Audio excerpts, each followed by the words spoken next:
ভালো আছস? হ্যাঁ ভালো তো আছি। কই যাস? তুমি কি আজকে রোজা আছাও? এই তুই এমনি কি কস? আমি কি রোজা থাকি না? ছোটবেলা থেকে রোজা করতেছি। তুই আমরা ফাজ জামা শুরু করছিস, তারে গুলো একটা করে খাইছি এক কথা মার। চল কথা কইতেছ আর আমার দরকার নাই। এই বেটা তোর বয়স বড় হয় না, ওলা তুই ফাইল মারস? তুই জানোস মাথা একটু সমস্যা আছে, ও পাগল। আচ্ছা গিয়া এবারে এই কি বলি, তোর বাবার সাথে আগে দেখা করি আগে আজকে।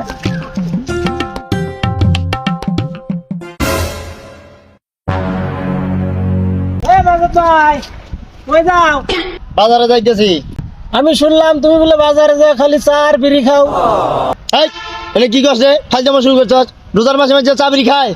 রোজা রমজানের কথা ঠিকই খাও, পর্দার আড়ালে ঠিকই বিড়ি খাও। তুই এগুলা কি কস? আমি রোজা থাকি না মানে?